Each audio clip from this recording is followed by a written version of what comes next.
You're watching Gold Rush on a Russian. We're recapping the Season 12 2-hour episode. 2 hours? Little Eldorado. So what happened? Parker is heading back to Alaska, again, for more drill testing of future ground. This time he pays the landowner 100 ounces of gold as an advance royalty to hold the ground until next year. At one point, Parker makes fun of the famous, "We're all millionaires, we just have to get it out of the ground," line from Season 1.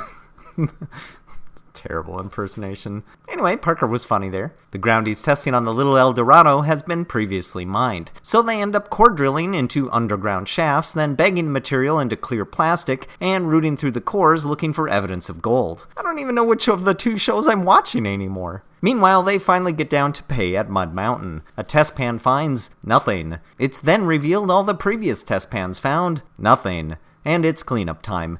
Lucifer finds 293.7 ounces. Big Red finds 202.1 ounces, giving Parker around 3,700 ounces for the season. Monster Red finally gets mentioned, and we get the honor of watching them drag it to the claim. On the way to pick it up, their truck, loaded with an excavator, gets stuck in the mud. But it's really just an editing mess, because the truck will randomly go from being stuck at the side of the road to unstuck in the middle. And the wheels are simultaneously buried in the mud, and not buried at all. Anyway, they eventually drag Monster Red back to their claim. Back at camp, they then talk about how there is no time to lose, as the entire crew sits leisurely around a campfire, drinking beer. This week we learn about Tony's secret cloning project. How so? Well, Tony arrives at his cut surprised to find it flooded, which is strange because at the same time he sees it, he's also actively using an excavator to help drain it. But while doing that, a rush of water threatens to flood away a road. Luckily, his third clone is already down the road watching to make sure a culvert doesn't get plugged. Such nonsense. Other than the cloning, the only other notable thing is when a D11 gets stuck in the mud and then pulled back out. They say it takes hours to do, and having watched it,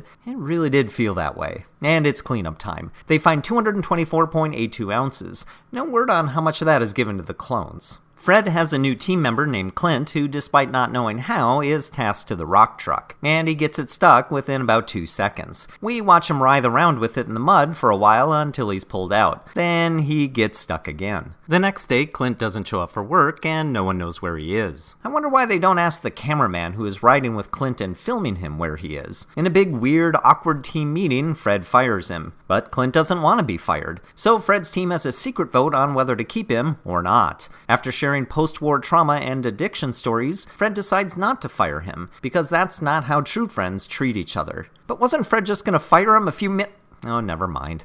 Meanwhile, the ponds are filling with silt, so they need to be deepened and the pump moved. Clint, demoted to water duty, has to go into the cold water half naked to retrieve the filter. He gets the filter and doesn't drown, which leaves open the possibility he may be a witch. And it's cleanup time. They find 9.57...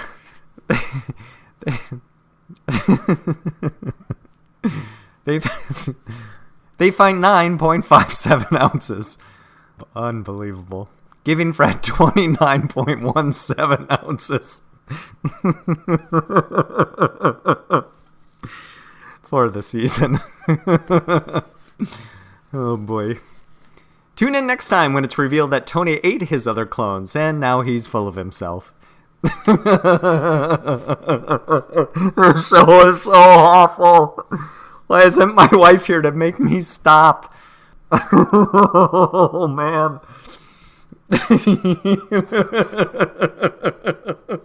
It's so awful. Okay. Anyone even still watching at this point?